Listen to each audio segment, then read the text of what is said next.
Hello, everyone, and welcome to Tuesday Tea Talk. Hope you're all having a good Tuesday. I have some tea right here, and we're going to just talk for a little bit. Just a FYI, nothing is planned, like literally nothing. Everything that you hear is just always just unplanned, unscripted, or whatever. Not that you thought that it was planned. I don't think this seems very planned and scripted. I know, but Do some people think that? no, there's no way. There's no way anyone thinks I ever think about these videos before. I mean, I'll think about like, oh, I want to go to this place. Like I want to check out like Tinker Street. I want to get footage of the food. But besides that, like it's just whatever. It's very basic. So, but I hope you're all having a good Tuesday, a good Wednesday morning, Wednesday night, whenever you watch this. We are doing you'll good. Watch it on October 13th. Who knows? What happens then? It's just a random day. Oh, I do love October. Man, I love the fall. I do. I love the fall. I love the nostalgic feel, the cool, crisp fall night, being around a bonfire in college or whatever. Or in high school too, whenever you do that. Or now. Or now, I guess, you know. So, but were you going to say something? Oh, okay. So today I was thinking about, I really want this specific coffee grinder, but I'm not going to buy it. I didn't buy it, obviously, but it's one called the Niche Zero. And part of me thinks it's overrated. James Hoffman gives it a lot of praise. A lot of people like it. It's a single dose, espresso grinder. It says it can do, pour over and stuff like that. Okay, the point is, if you don't know anything about it, it's a coffee grinder that sells out every single time, instantly. It sells out. I don't know how instant. Maybe in the coffee world, instantly is a day or two. So I knew it was dropping today at 2 p.m. I was thinking, man, I really want this coffee grinder. I can get it if I want it. So I go on the website. There it is. Or I went on the website right at 2 p.m. I put it in my cart and I was like, wow, I got it. I mean, I didn't buy it, but I'm like, I could have bought it. And here's the deal. It costs 499 pounds. So that's roughly $645. But the thing is, I know for a coffee grinder, if you're not an espresso person, there's no way you'll understand. But once it's all said and done, it would be about $700. But you can flip it on eBay, which I'm very, I was a big eBay flipper.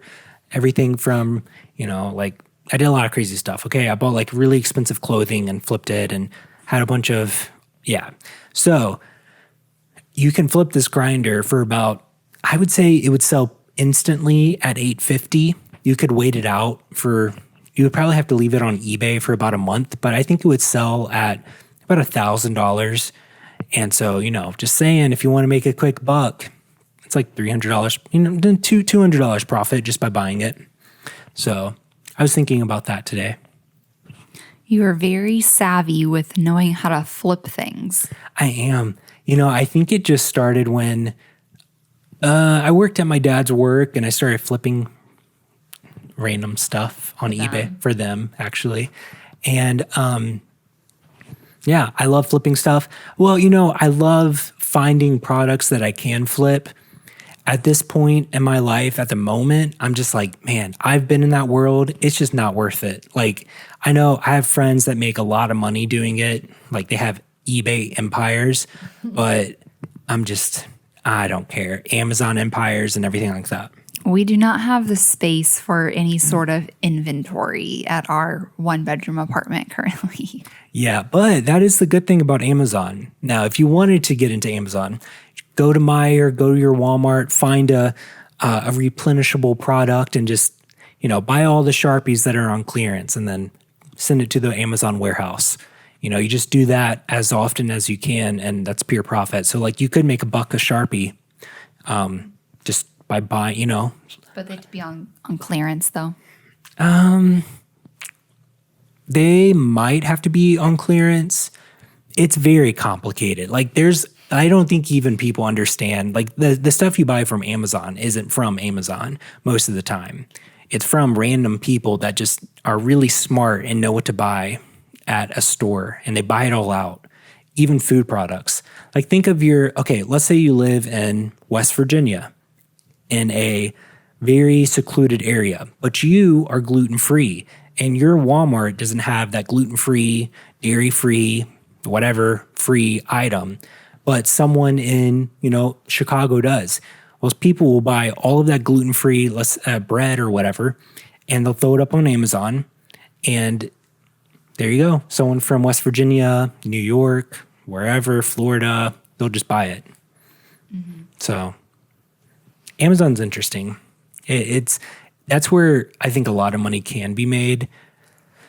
Without a lot of space. So like, because you can ship a lot of stuff there, like you just send it to the warehouse.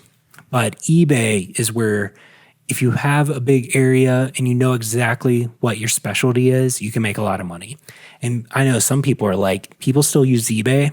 They do. They do. So. Okay. Yeah. Okay, that's that. That was 6 minutes of just me rambling about I don't know what. Today I worked. I watched for a niche to be uploaded online, and I talked to my mom, so that was really good, and talked to my dad as well. That's about all. That's all I've done. I worked. I did that. I hope to play some, hang out with my friend Chris. Maybe we'll play a game or something. I don't know. That's everything. I'm registered for my classes, my one class, and that's everything. Awesome. Well, has anyone yawned while watching this video? Because I've yawned about 4 times. I'm sorry, everyone. I'm not saying because you're boring. I'm saying because I've yawned. And have you ever heard that yawning is contagious? When you see someone else yawn, even if it's through a screen, you will still yawn. And maybe if you weren't before, now you are yawning. Sorry for all my yawning. I'm very tired. I feel like I have crammed an entire week's worth of work into these 2 days. I have been crazy busy, which is fun and I like it. And I'm so glad that I am super busy these few weeks while I'm not in class. Mm-hmm. I mean, I realize I could still be crazy busy during class, but this just makes it way better and easier. So anyway, today I did something fun at work. So you all know I have a coach through my MBA program. Well, my old boss wanted to meet him. So he came to my office today and they got to meet and talk. That's cool. So it was like 2 of my favorite people in one room together talking. And it was glorious. I just got to sit there and participate a little, but then just like smile. I know, just like a little dummy. It was awesome. It was such a fun time. Something happened at work today and I'm having to like continue to take care of it throughout this evening. Has that ever happened to you? You're like, wow, this day is not ending. I still am taking care of random stuff that like is time sensitive and you can't just put it off till tomorrow. Cause a lot of times I will, like, if it's not actually urgent, it can wait till tomorrow. But this one is, so I gotta take care of that, but it's gonna be fine. Michael made me another quesadilla for dinner tonight, but this one was different. It was a barbecue pork. Yeah. Barbecue pork quesadilla. Ooh, it was so good. That was so good. That's good. I think I just really like the tortillas that we have too. Yeah. So that was delicious. I wish I had some dessert, but I don't. So that's fine. I'm excited for the fall desserts that will be coming out soon. Yes, we do have sugar-free Jell-O in the fridge. So that's better than nothing. Yeah. I wish we had some whipped cream to go with it. I saw somebody put on their Instagram story, like just one of my friends that I follow, this like maple whipped cream. Like it's a fall flavored. I was like, oh, wow. I can't wait for the pumpkin stuff, for the caramel apple spice. So there's this apple orchard where I grew up out in the country. Everyone loves them. You know, they make the apple cider donuts that are hot when you go there. They normally make a bunch of apple cider that they put into jugs. Well, this year they posted something online, like a picture of their trees in the winter or like in the spring being covered by snow. And they were like, hey, we just want to let you know that during peak blossom time, we got a late freeze and we are not going to be able to sell any of our own apples this year. No way. Yes. Oh, man. And that was very true. Like that was very, very true for other orchards around the area and even across kind of the whole region as well. So they're trying to buy apples from other places to have some to sell to people, but normally they have tons of different varieties, as many as you need if you want to, make applesauce or make a bunch of pies or whatever you want to do, can things. That's such a bummer. And they're not going to probably be able to put cider into jugs this year. No. They're going to have enough to make the apple cider slushies that everyone loves, and you can get it like when you go for a visit and to make the donuts, but they're not going to have a lot of the stuff that they normally have. I think they're going to have other things instead, like other fruits and things, but I feel bad for them. It's sad. It's a family-owned orchard, so I'm sure it's very, challenging for them this year. Yeah. Yeah, I saw that Amelia's, which is a market in the area, the bakery, they had peaches, but they said that the orchard they bought it from, a lot of the peaches didn't blossom or whatever, grow because of the freeze. So, man, that's crazy.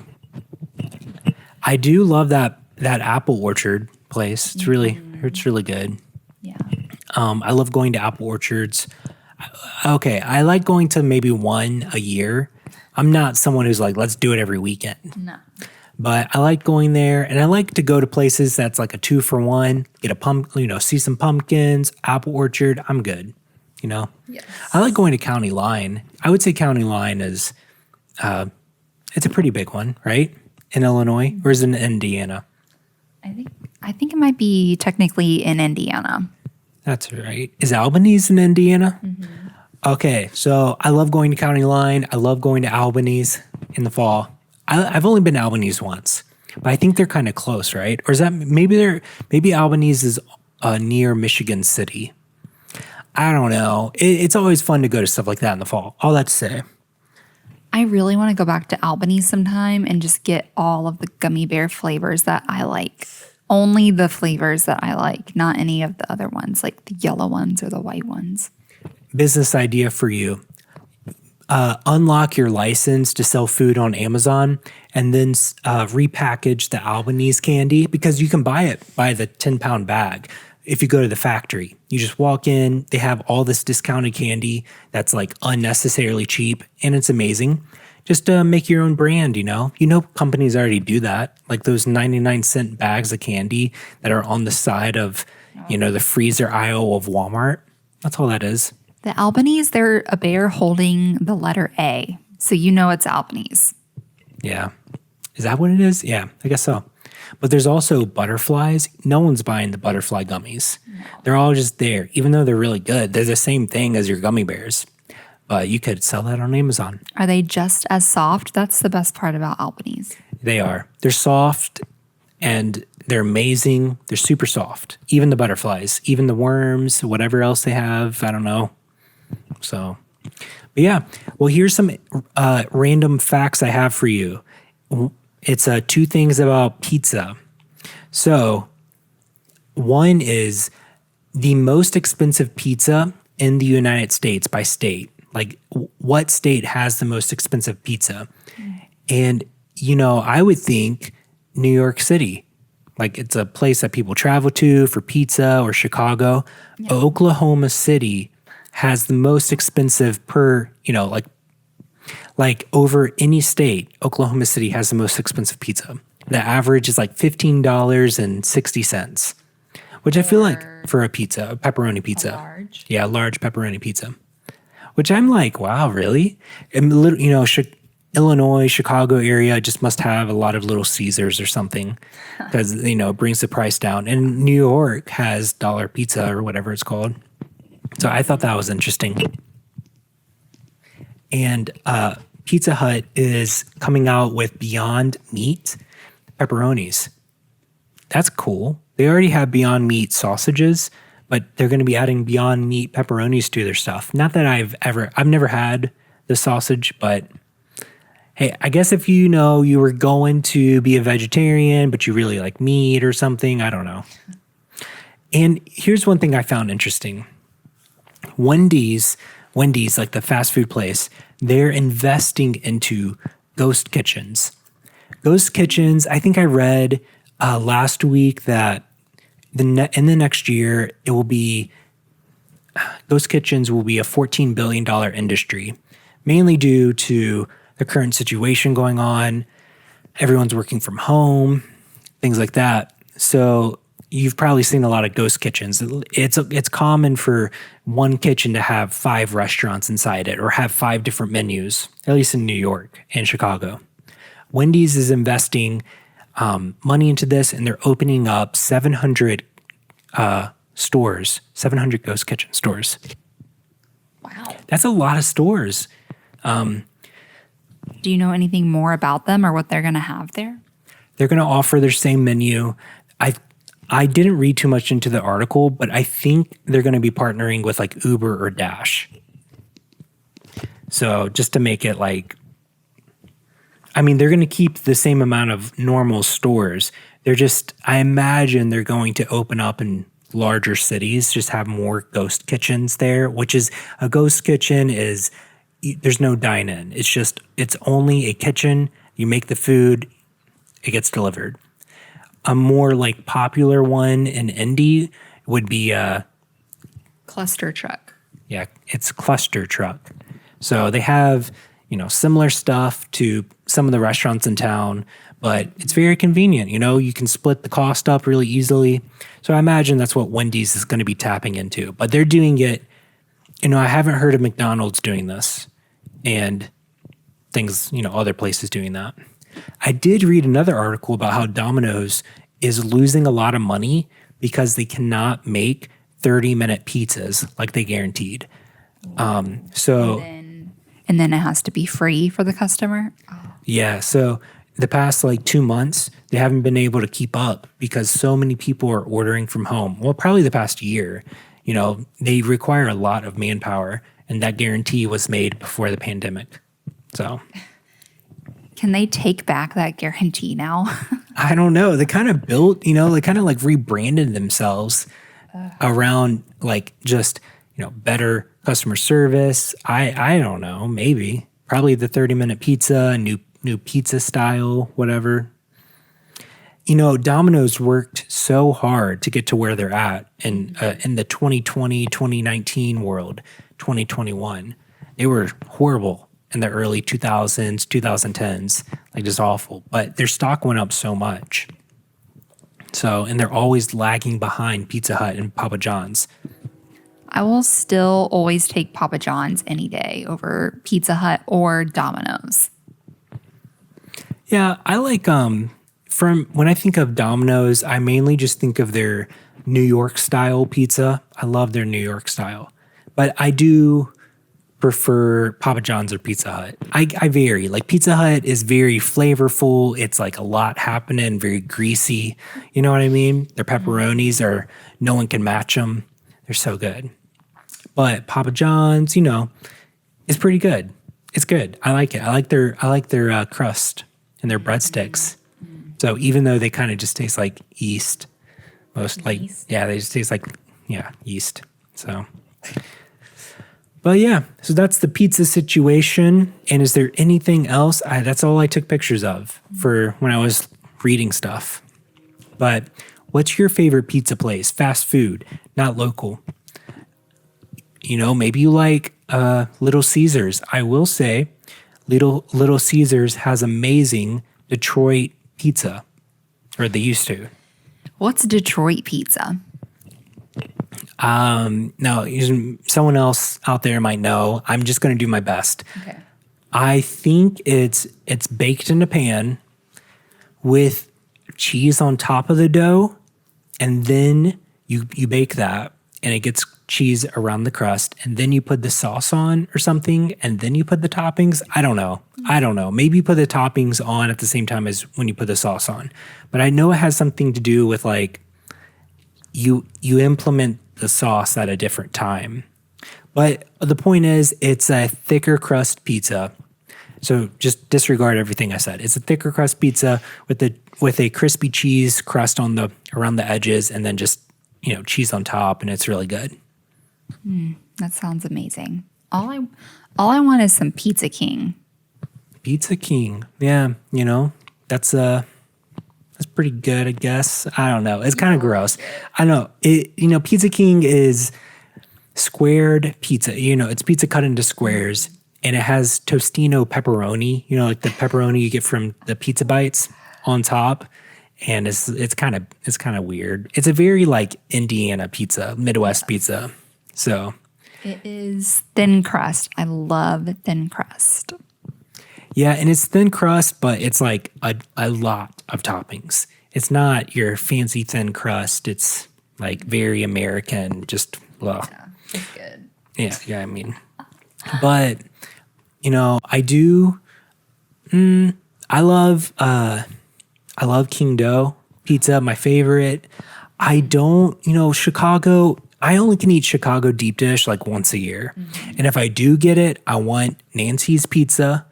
Nancy's, my opinion, has the best pizza, deep dish pizza. It's my favorite. There might be some others in downtown Chicago, but I'm not a big fan of like your Giordano's, Uno's, and all of that.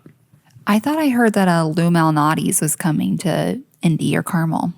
Wow, that would be good. Mm-hmm. That would be really good.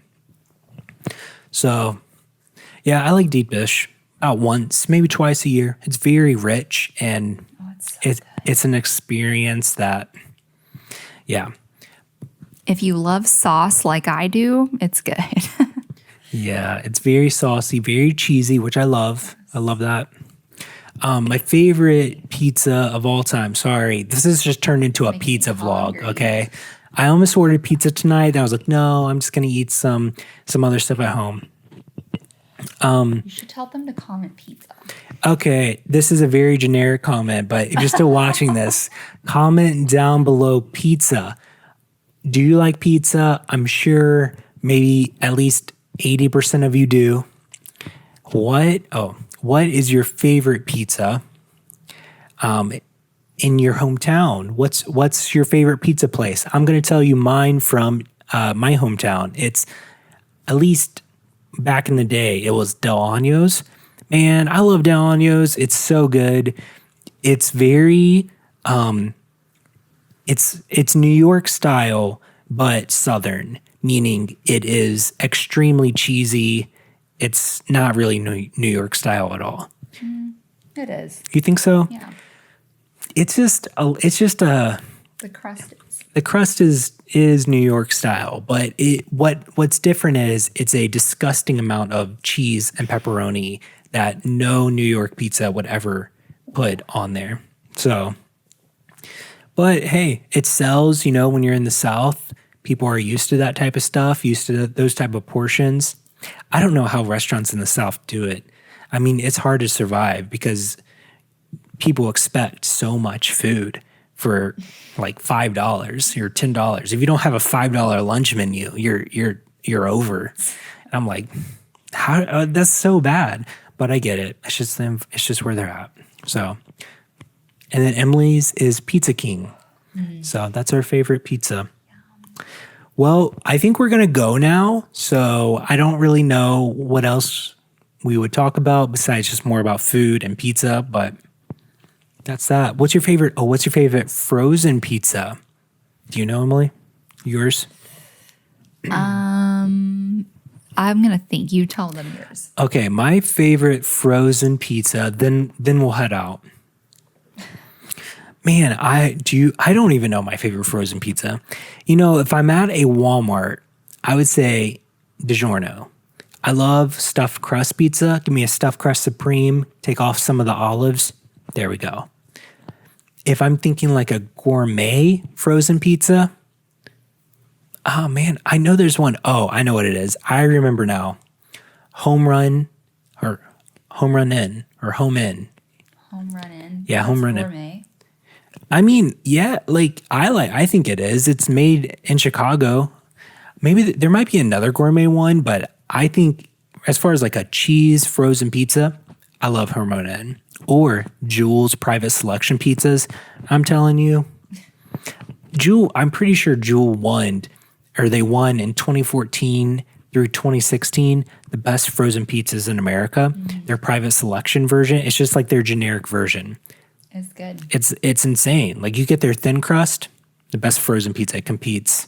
So I would say my favorite frozen pizza is a thin crust barbecue chicken pizza. I don't remember the brand. Maybe it was Jewel Private Selection. They had it. California had it. Yeah, California Pizza Kitchen. California Pizza Kitchen. So, well, that's cool. You know, when I went to the California Pizza Kitchen one time, like the real place, I was so disappointed. I was like, oh my goodness, this pizza is so bad. What in the world? This is so crazy. But hey, whatever. I mean, it's expensive gourmet pizza. So actually, okay, I'm ending it here. My favorite pizza place of all time is a place called Millie's. I think that's what it's called.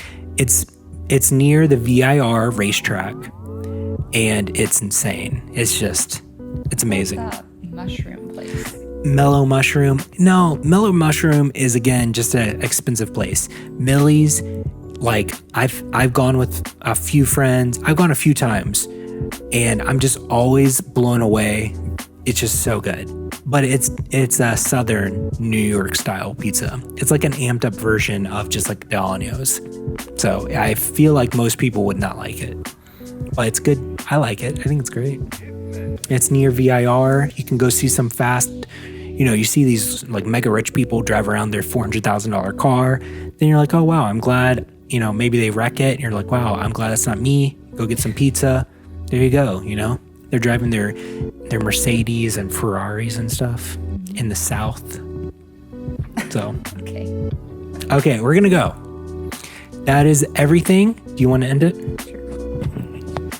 Thank you for watching. Thanks for coming along on this ride with us. I hope you enjoyed our pizza talk and other things. And if no one's told you this today, you are loved and this world's a better place because you are here. We will see you soon. Bye. Bye.